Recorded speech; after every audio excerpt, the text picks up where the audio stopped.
years?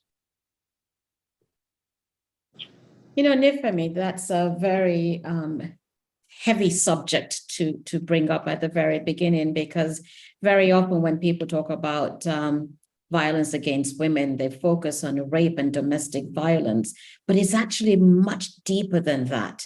I mean, you can't talk about violence against women if you don't bring in subjects like human trafficking, the biases that we face in the workspace, the discrimination, the female genital mutilation, the child brides.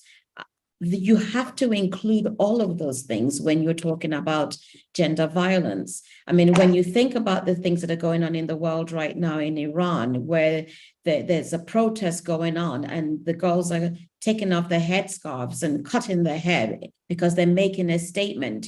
You go to the US where, the Roe versus Wade has been reversed and people are talking about reproductive health. These are all violations of women. You talk about the microaggression that is going on in the world around us. We talk about climate change and the effect it's going to have on women. Look at the pandemic and what the pandemic has done. The other day I was reading an article that came out from the UN in September.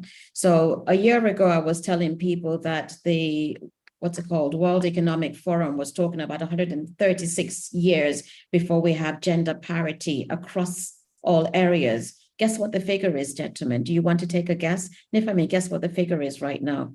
It's no longer 136. Take a wild guess. 500. Well, if that was the case, I would have just said that's it. 300 years before we have gender parity. Gender parity. We're looking at 300 years. It's getting worse. And so whilst we have 16 days of activism, where we're going to talk about things that we can all do within our communities, the reality is this needs to be a daily subject and everyone must get involved. Male, female, transgender, whatever you are along that spectrum, you need to get involved because it is a crisis situation. We need to change the dynamics. We're in a patriarchal society, patriarchal world, and within that world, women need to have a place. And it takes both all genders, I'm going to say, coming together to prioritize what is essential for bringing this together. We cannot continue year in, year out to talk about 16 days of activism, and it's actually getting worse. You've highlighted how the situation has been heightened by the pandemic crisis occasioned by the climate change, global conflict, and what appears to be a major economic instability around the world. The issue of violence against women and girls remains perhaps the most pervasive human rights violation that we are faced with today. There are some amazing statistics here, Mr. Boyum. We're told that last year, nearly 1 in 5 women aged between 20 and 24 were married before turning 18, and that less than 40% of women who experience violence seek help of any sort. Dr. Amma just mentioned the fact that everyone must be involved. Perhaps you can help us break it down. Precisely how can we all get involved? The UN is, being proactive with the 16 days of activism, but let's break it down to how you and I, how the listener, the viewer, can take active participation in ensuring that this menace is actually brought down to the barest level. Okay. Well, first of all, when we're talking about gender-based violence, especially in this part of the world, I think it's a learned behavior. Like they say, charity begins at home, and it transgresses and progresses through generations because that is the learned behavior from what they experience or see at home. If you're a child and your parents, are fighting or your dad is hitting your mom and she does nothing, she accepts it, the family accepts it, the mother says, that is what I went through, so it's part of marriage, so you go through it. So you're sending a message to the next generation that it's okay, it's part of marriage. Some say it's a show of love. If your spouse doesn't hit you, they don't love you. So it's a learned behavior which has to be broken. And I think as individuals, something like Thinking Imagine now, bringing an awareness to this gender-based violence is showing people that there are voices out there, there's help out there. It's not acceptable. We need to break the yoke. We need to break that chain because it goes on from generation to generation to generation because they feel it's okay. It's part of the culture. It is not part of any culture. Violence is not a cultural behavior. It is an aggression. Take, for instance, well, I don't want to call people's names, but there's an instance of a wife that was being abused physically, mentally, and financially.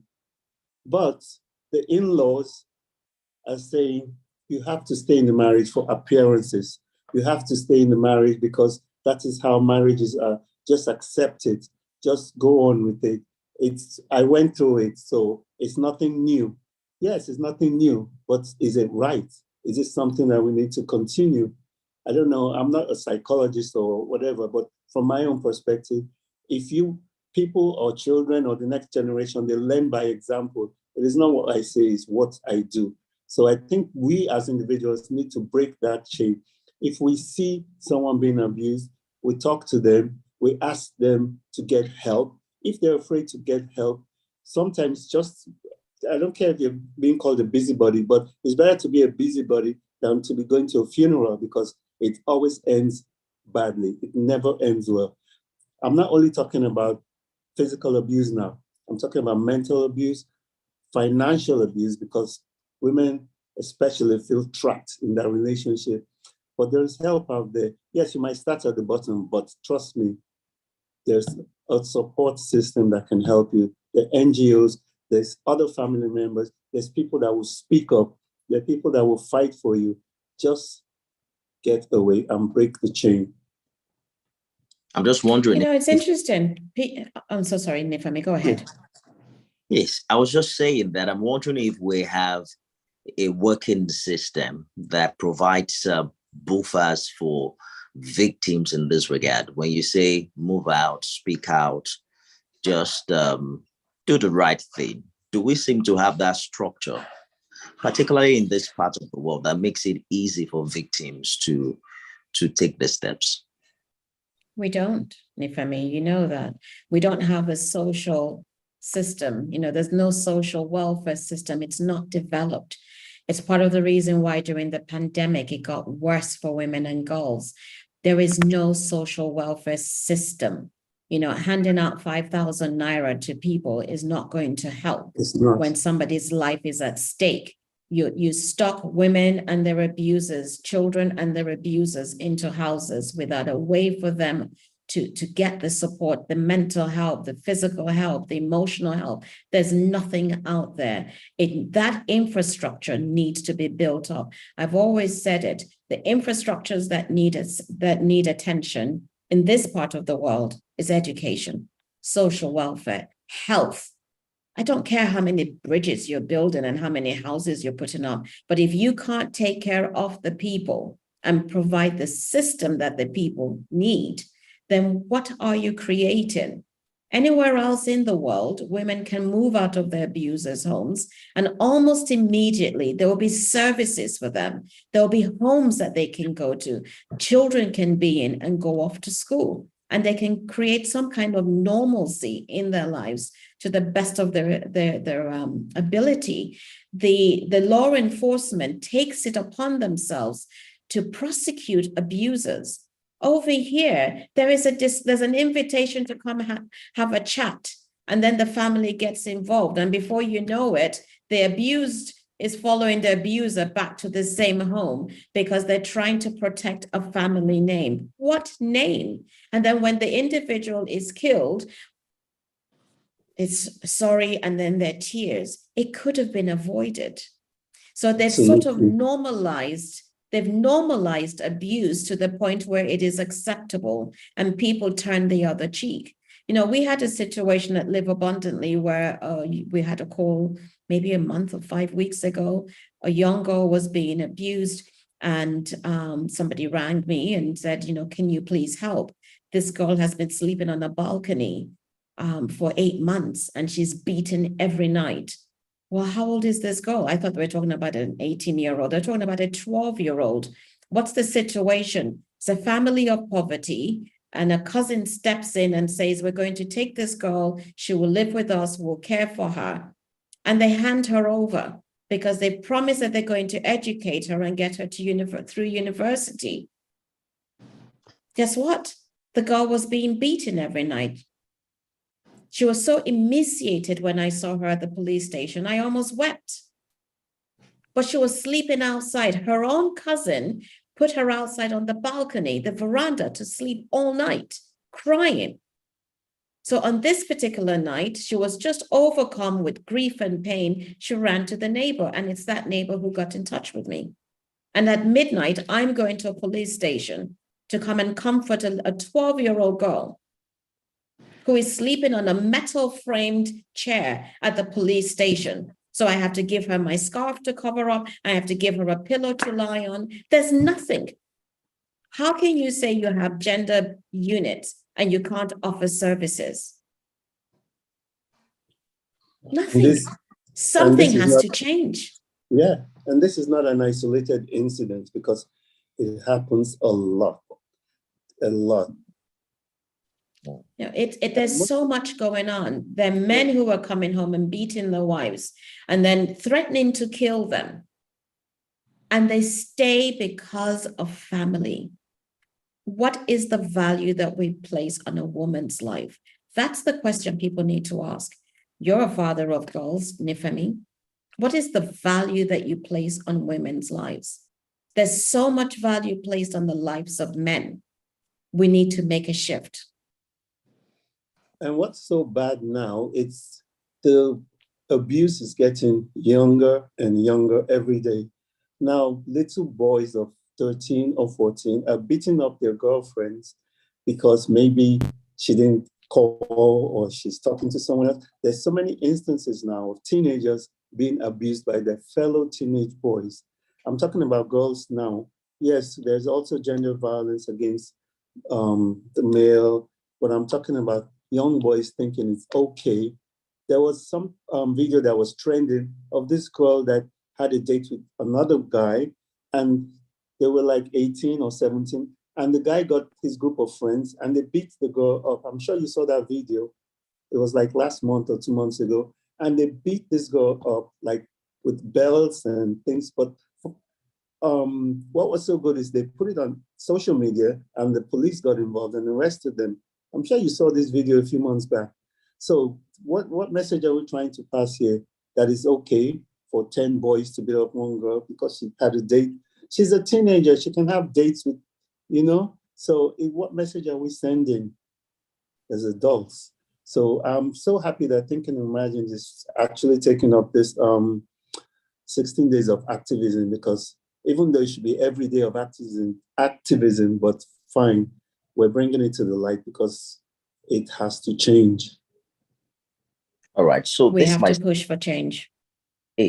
This might sound like a long-term approach, but I'm also concerned about the case that Dr. Ahmed talked about, a situation where certain people have,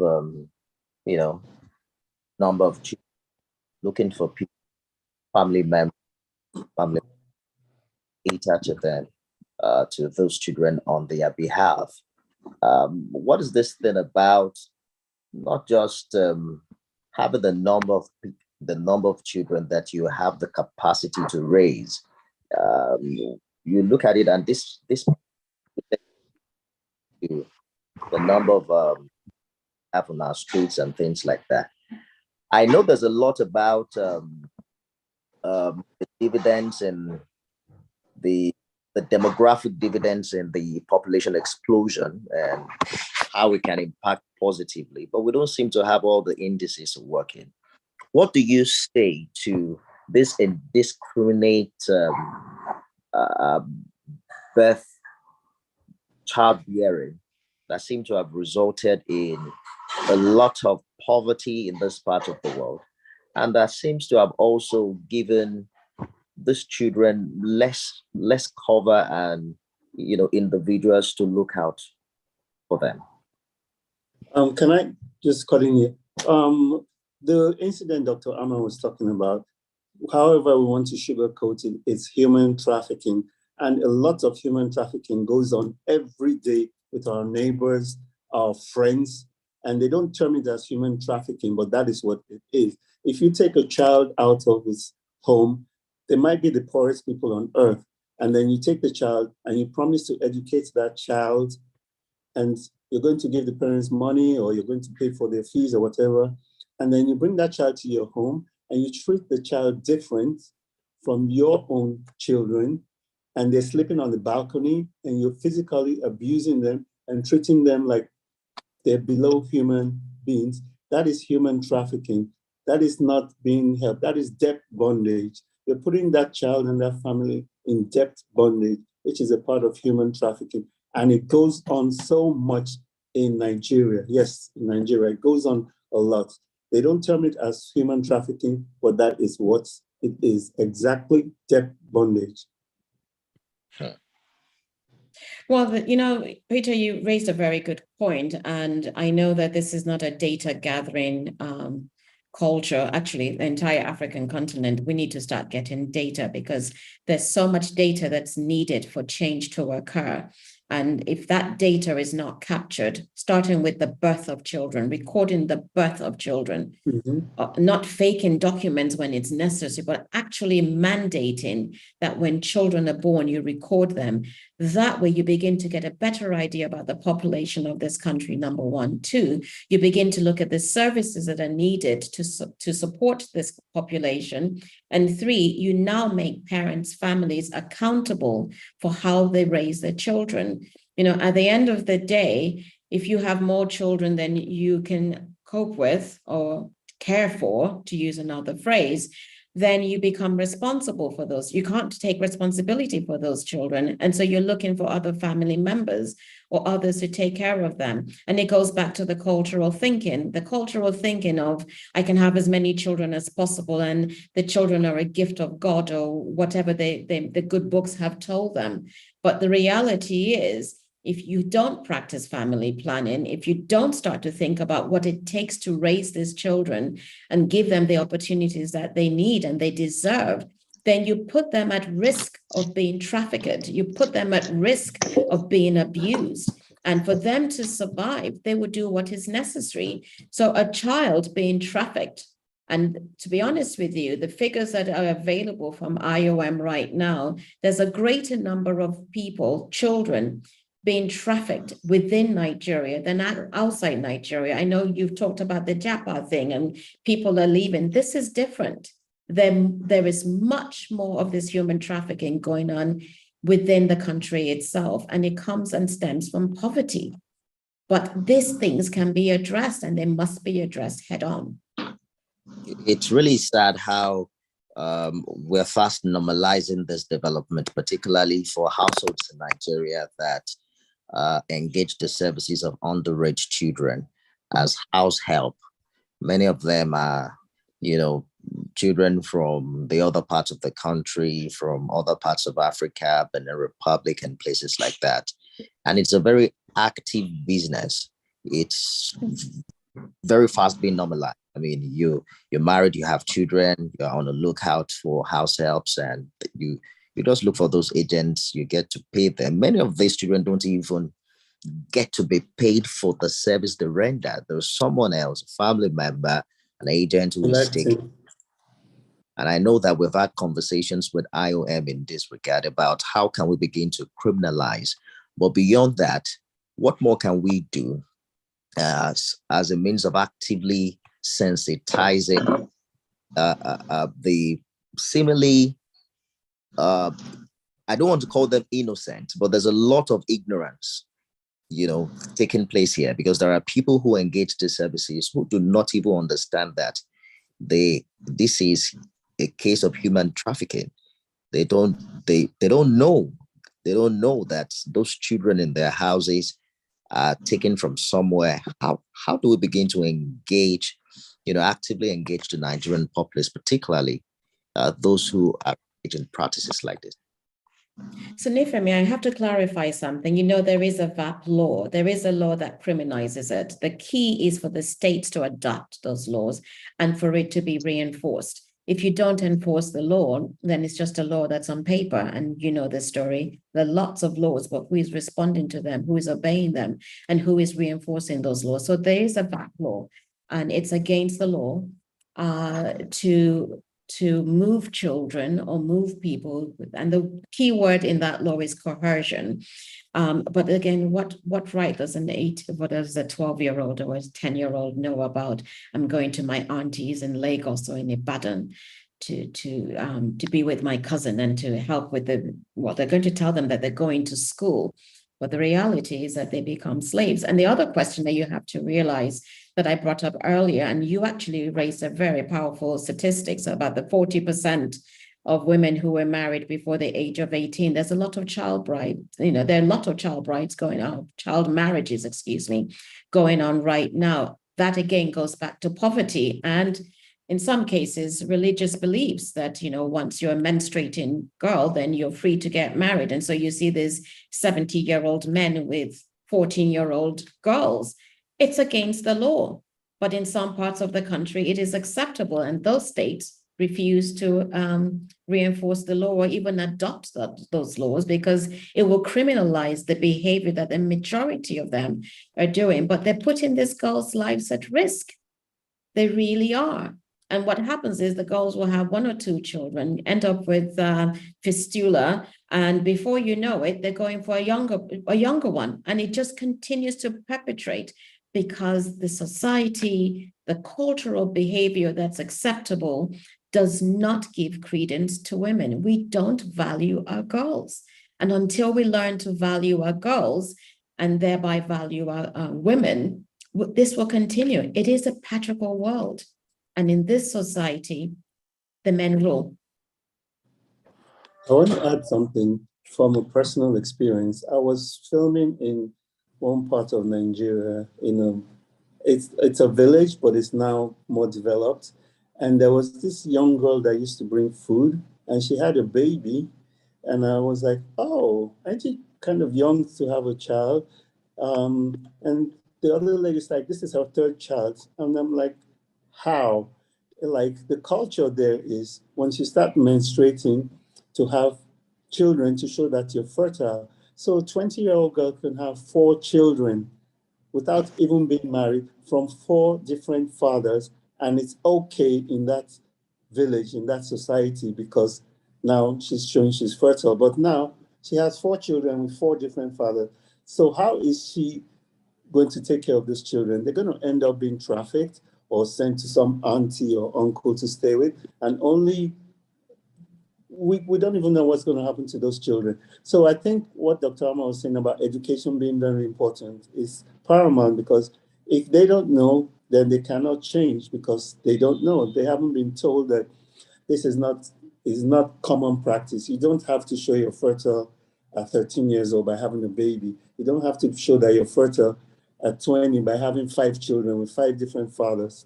You understand what I'm saying? So that learned behavior again, that cultural behavior, education is very important.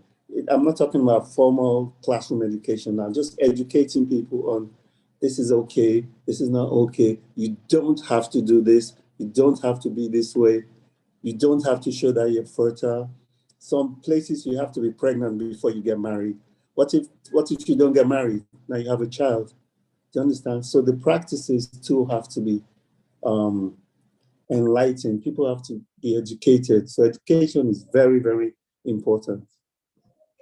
Unfortunately. And please remember, not just being educated, but advocating and being aware. But we need we need the infrastructure in place. We're lacking of infrastructure. really are.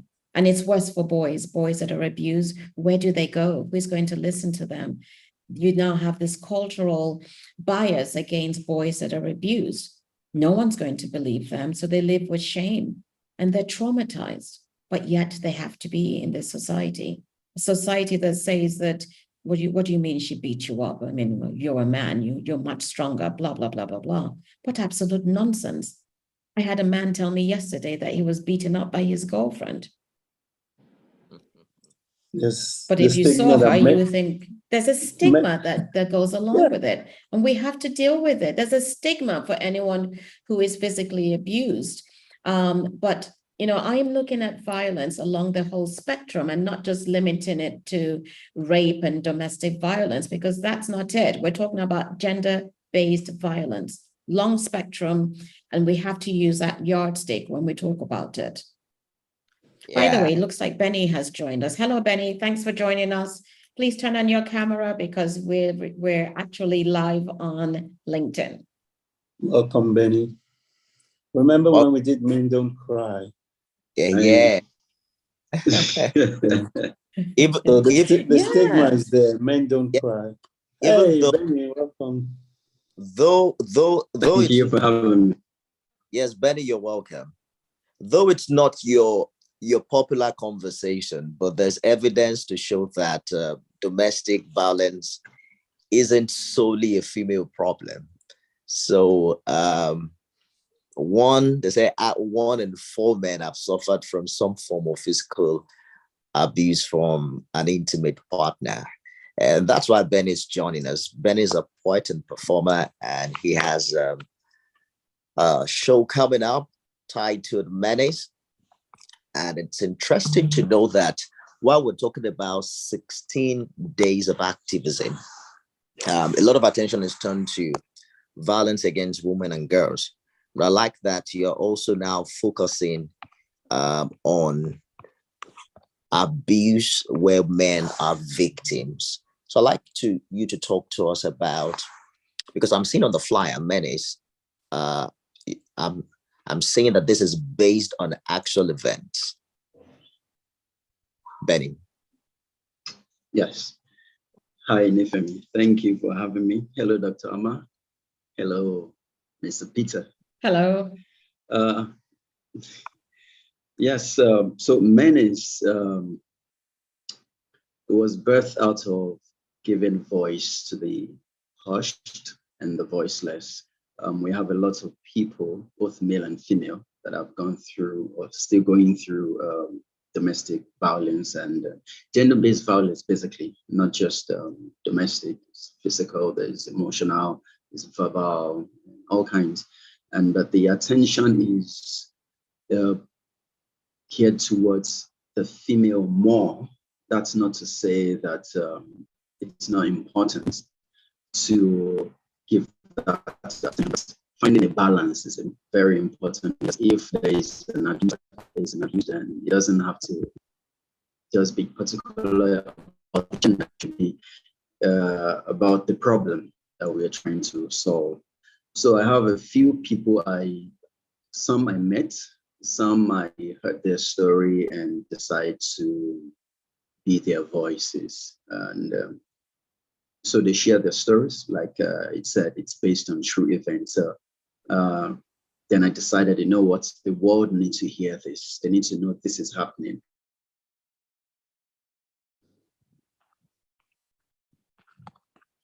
I know when it comes to being a man, now to say I'm being abused, because firstly, being a man, you're expected to just suck it up and just be the man. Because when they say be a man now, it's synonymous to telling you strong, be firm, don't flinch, don't show emotions, men don't cry, and all that.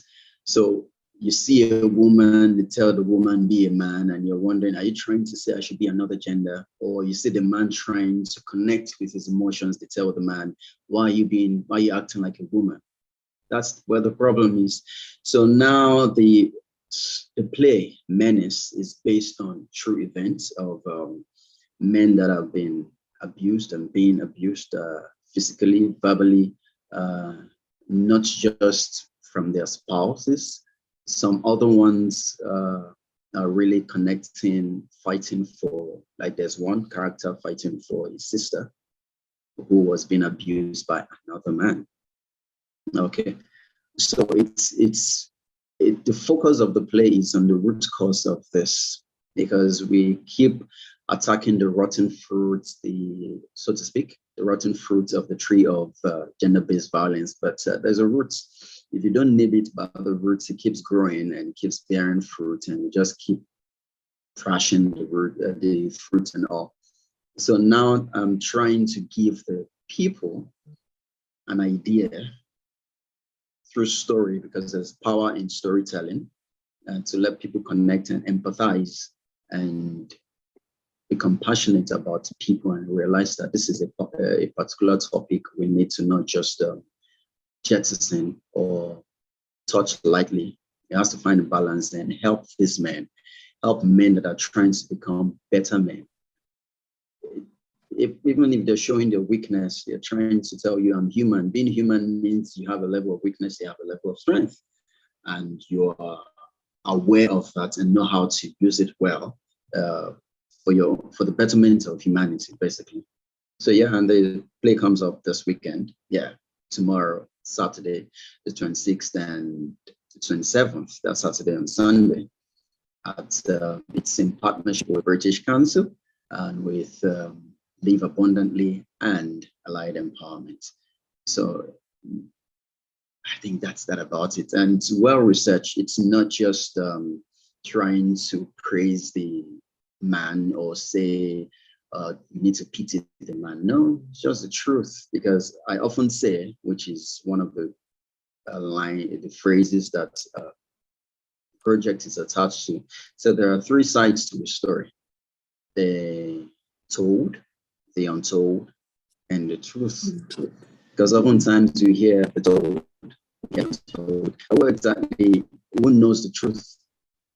And it's sometimes unfortunate when maybe a victim dies, we don't get to hear the whole story. So we don't have to wait till one dies before we start making changes. So do something about it. And Dr. Amma said something earlier before I was outside the camera. She mentioned there are laws, but the question is, are they being enforced? Are people really taking it into cognizance that, okay, these laws are not just there to fill books. They're not just there to say, oh, there is a society, there is a nation, there is a community that's, we just have to write something for. But people buy laws, are they being enforced? Just something has to be done. And if it takes one or two to perpetrate violence, I think one or two can also can kick it out. So you know, it has been the many cultures that project such men as weak. So look at you, and then you tell me you're doing a play from experience or from lived experience. I'm wondering, I mean, the average man is wondering, really, a woman has beaten you before, you have been abused before. How come? Is it that you're not man enough? You mean you can't defend as a man? And that really has been the narrative. So it's really bold when we now have a situation where men tell their story. But speak to us very briefly about how important is this? Because there seem to be, when you look at what the United Nations is doing, there seem to be that perception that the focus should be on women. Oh, women are marginalized. Oh, the current situations around the world is now, making women and girls victims of abuse. And there's also the need for men to come on board if this menace is going to be tackled. But at the same time, you're saying that this is not a female-only challenge. So isn't there some sort of how do I put this now? Some sort of mixed interests. So on one hand, men are to come on board to ensure that of equality is achieved. But on the other hand, men are also saying that we are also victims in this case. Well, Nifemi, come on, you and I know the truth. The data shows, no, let's be honest, enough of this, yeah? I've allowed you your moment, so now let's break it down. The data shows that the number of women who are violated is disproportionately higher than that of men. It is true that men are beginning to speak up about the experiences they're having, but the data is much stronger for women. Now, we live in a patriarchal world, in a world where you men dictate or think you're dictating what is going to occur. And you are dictating it, right? It's the reason why, when you look in the business world, we're dealing with the issues of, how much money women can get from the VCs and the disproportionate number of men who, because they're males and there's an affinity bias, will get the funding that they need before a woman gets the funding. That's another form of violation. If I'm just as good as you are, and I am putting something out there that is of meaning and innovation to everybody, why are you going to give it to a man, the money to a man before you give it to a woman? So we know the data in the US and in the UK. In the US, I think it's like 2% of women who get the actual funding that they want from VCs. And I don't know why I'm deviating here, but I'm trying to give you an example. In Europe, it's 1.2%, 1.8, I think it is right now. The truth of the matter is that kind of funding has actually dropped since the pandemic. So we're going back to the pandemic. What happened during the pandemic? A group of men ruling the world, the 191 countries in the world, most of them are ruled by men, not women. They sit at the table and decide what it is that is important for them to address. Well, the issues that they're addressing don't necessarily affect the women. So you need more women at this decision table. You only have to look at some of those global leaders when they take photographs, and you see that it's just about a handful of women here and there that are at the table with these men. Look at a UN conference and see how many men are invited to speak as opposed to women. You devalue women. And so when you devalue women in the workplace, it continues in the homes and in other areas of society. We have to give credence to women. If the women can have more decision making, and I always say to the women, if you don't get a seat at the table, bring your bench, take your place at the table, say what you need to say, and get it going wherever you are. We're not going to change this power dynamic. The power dynamic as it exists right now does not benefit women. There's a lot of tokenism. As a woman, I don't want it, I don't need it. But we need to stop that. But we also need to educate our girls. There's no reason why you're taking your girls out of school because they have reached puberty to become wives. You're using them as a way to earn money and to bring wealth into your families. That is not why you gave birth to them.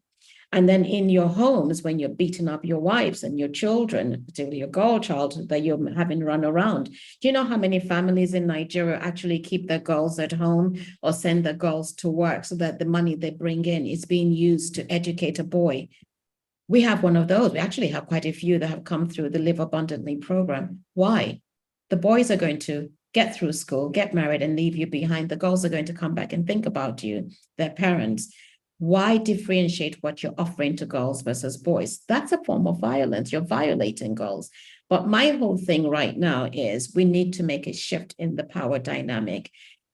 Enough of the talking about what is going on. It is time for us to address the issues. And the root cause of all these issues goes back to culture, religion, social behavior, biases, discrimination. If we don't start addressing these, it's going to get worse. As I said earlier, the latest study from the UN, 300 years to reach gender parity. I won't be around. Maybe there'll be about 6 reiterations of me that will come back and I'll be able to say, oh, good.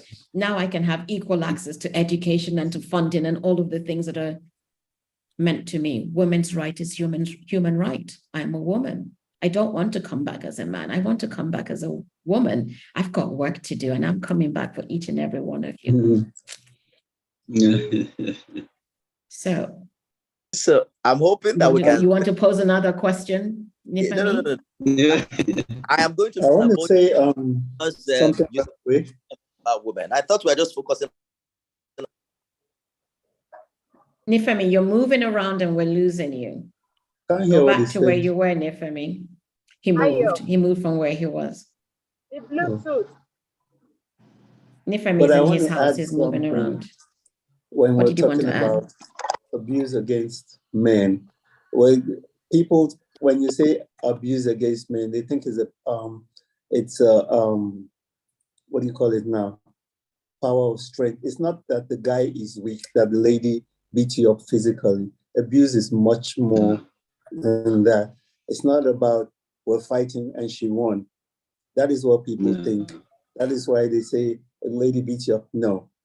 There are women that burn their husbands or spouses or partners with irons. I've seen that. I have seen that. That is a form of abuse. There are women that give their husbands Mickeys so they can sleep with them. That is a form of abuse. So there's so much more than just physical fighting and this person won or this person is weaker. It has nothing to do with that. Abuse is not a show of strength or whatever you want to call it. It's much more than that. I think Nifemi I agree with you. And Yeah. Nifemi was moving around. I'm sure he'll be back shortly. Well, I agree with you, but the question is, how do you end this bias and this discrimination?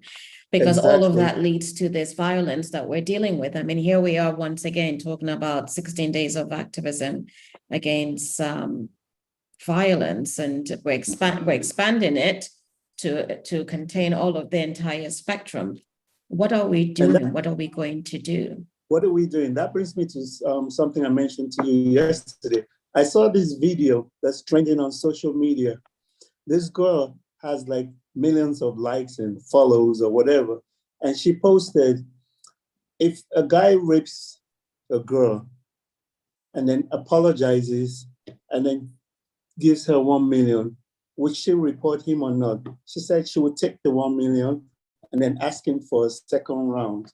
So what message are we trying to send there? What are these young people thinking? They're making jest of rape. Rape is not a sexual act, which I've mentioned 1 million times. It's not about having sex. So what is that message? Did you see that video, Benny? Yes, I saw it when you sent it through, No, Peter. Yeah. You didn't see it. It's I didn't. my mouth was just dropping. I'm still speechless because has that girl ever seen a rape victim before? When it comes to social did you hear media, what I said before? Yes, I saw the video as well. You saw the video. Oh, okay. My jaw just dropped. I'm like, and there's more videos like that going around. Yeah. So are we glamorizing rape now? Not necessarily. Young people, when it comes to social media, they feel that freedom of speech and freedom to just go crazy on social media just for people. Go woke, yeah, that's the word. You think you're woke by saying stuff on social media, and while some other people take everything said on social media very serious, so you don't even know who you are, who it's affecting, because whatever it is on social media it affects everyone, positively or negatively. So when you have people make jokes about things that actually people are dealing with, that are things very traumatic for them, just crazy. Because then the question, like Dr. Ahmed said, is how do we fix this? Do we still shut down social media so that people don't do this? No, it's still the human. It's the people. Where is it coming from? Societal influence, peer influence, things, the media, because the media has a part to play. Because if the media keeps projecting certain things, it engineers people's way of thinking, which is why they say, okay, we use the media. If you really want to fix people, the media has a big part to play, because what people see often and what people connect with actually re-engineers their mind. So if you keep saying people make jokes and say them it's a skit and they say it's just comedy, there's certain things that you shouldn't joke about. If it's serious, people need healing. You joke about suicide, you joke about people getting abused and all that. It's just sad. And you see people comment, people even laugh, and people give excuses. Exactly. It's but bad. What's so sorry I interrupted. What's so funny about it? No. I checked the likes, and I checked the likes of other videos like that, and they were like in hundreds of thousands and millions. And then I checked the likes about human trafficking and abuse, and they're like 50 and likes. therefore, What is that telling us? so, it's not a laughing matter. Yeah, the media has a part of it, but we ourselves, I mean, not me, because, well, I viewed it, so I guess I'm one of the millions. But I'm saying it's a society, you're right, it's a society. So we have a responsibility too to speak up. Absolutely. Instead of commenting and sharing and laughing and adding to it. Now, I wish I had, because if you ask me, go ahead. I wish I hadn't said it, because now I'm part of the numbers that's increasing. But I saw it not because I wanted to, but because it popped up as an explore. So and you, well, because there you go. Ask me the question, okay, why did I choose to do this topical play that could have done something else, make people laugh? And I'm like, we all have we all have what's it called now?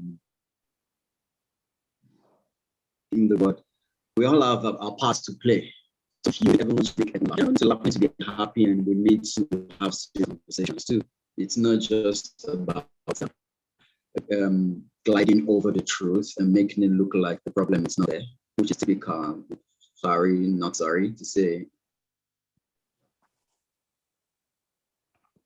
One of the things I'm going to say is this about that video. Oh, when sorry, Penny's still speaking. His line is frozen. Oh, he's back.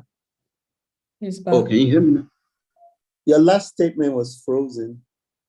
Oh, okay. So when people say something that it's rather than focus on the truth and reality, try to glide over it and make a joke of it. And at the end of the day, we realize we are not really tackling this. We just want to go by and be merry and be happy, like nothing is happening. But this thing keeps happening until it eats everyone up, and it's difficult to fix.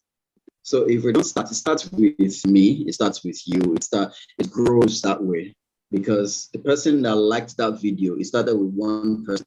The person that viewed it started with one person, then it keeps increasing. It's like you see a video now, out of curiosity, guess what? If I go on social media and start looking for the video, I add to the number.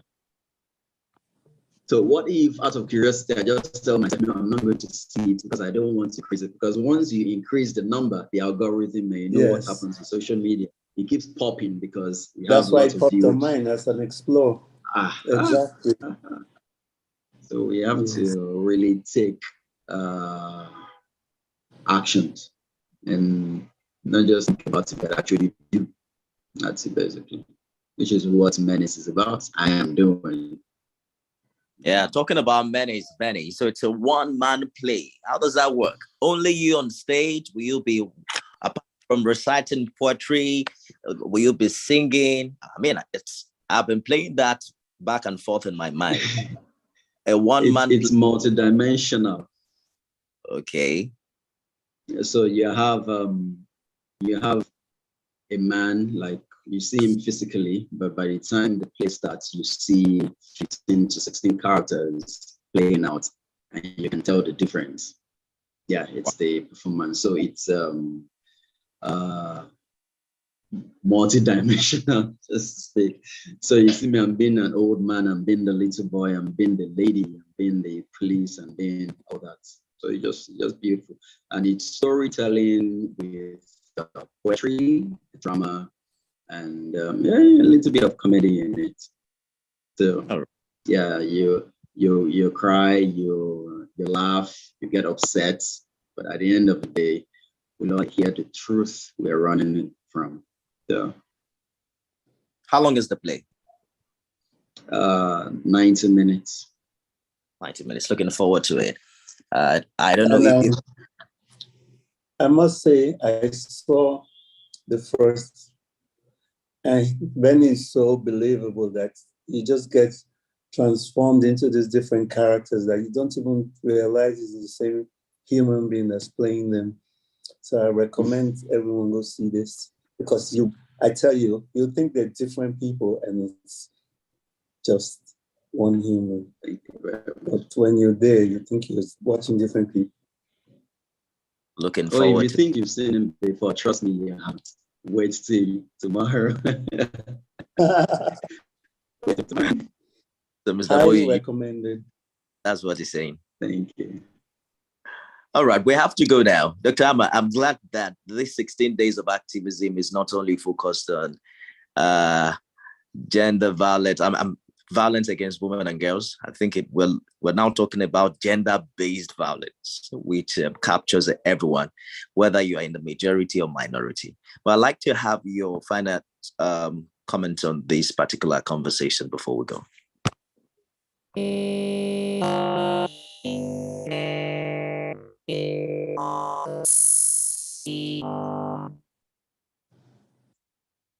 Something wrong with your audio?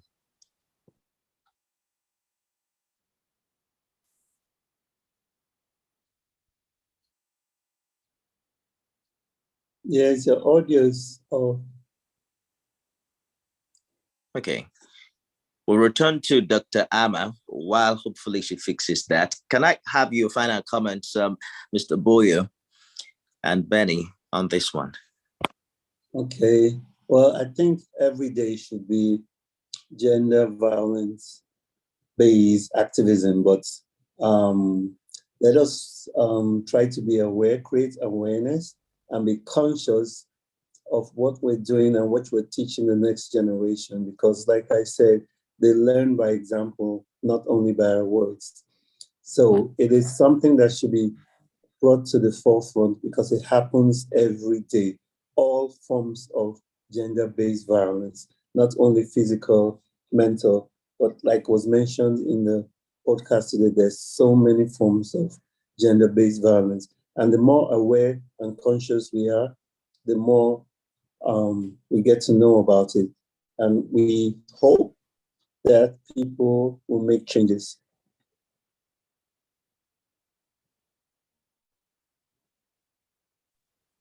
Indeed, we're looking forward to see that change happen. Thank you so much, Mr. Boyer. Dr. Amma, is your audio fixed now? Your audio is not on. Not yet. We still cannot hear you, Dr. Amma. We still cannot hear you. So let me have you find.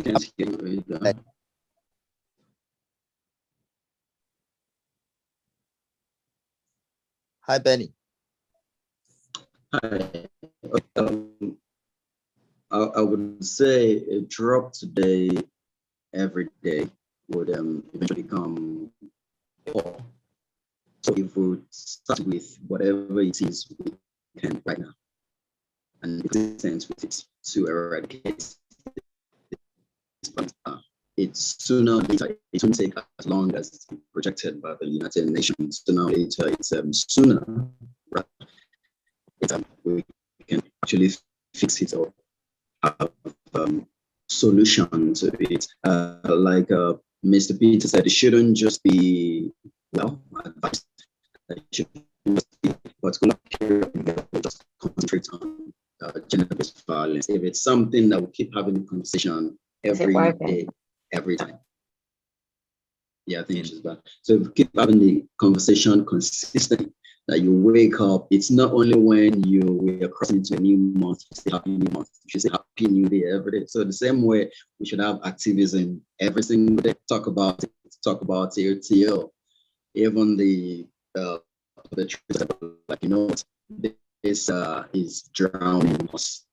and we'll find a way to fix it. So it shouldn't be a one-off, consistent. It shouldn't be Christmas. It should be an everyday. Okay.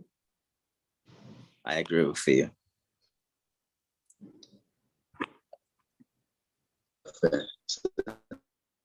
Hello. All right. I think that we're having issues with Benny's network. Dr. Ama, we heard you just. Is your audio back?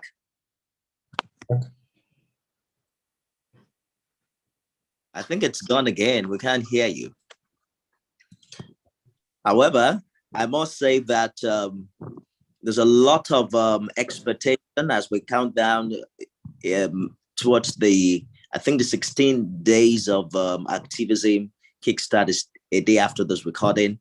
And Dr. Amma mentioned the Qatar issue earlier. Campaigners are now calling on FIFA and other football associations to show some solidarity.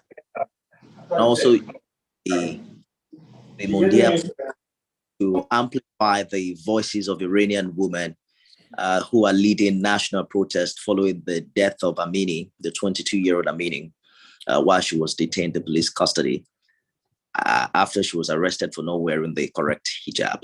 So there is so much expectation as to perhaps there will be a tipping point, something drastic that will make people change their mind, particularly when you consider a situation where there seem to be a lot of reactions.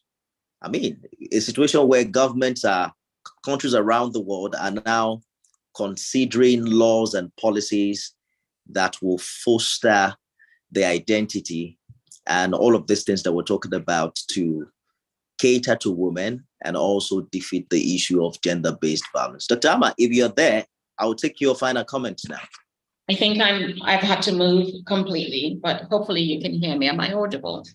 Yes, you're audible now. So what was your question? Sorry. I'm busy.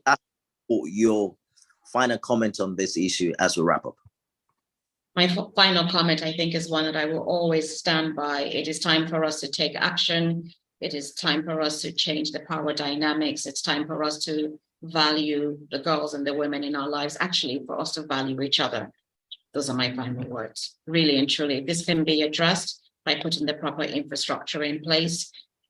In the places where there is an infrastructure that supports those who are being violated and getting their lives together with mental, emotional support, financial, getting on with their lives, it does make a difference. But if you don't have those kinds of systems in place, then you deal with situations where girls are violated, they get pregnant, and the option is you marry them or you go to prison. That's not an option as far as I'm concerned.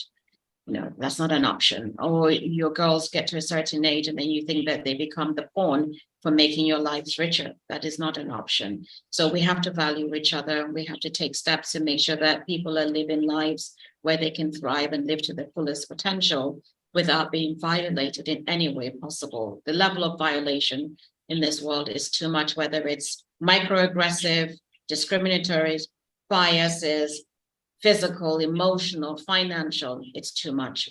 It's time for change. And we have to come together and unite and deal with it. Thank you. We must value each other. Well, one thing is certain, that the issue of violence against women and girls is prevented.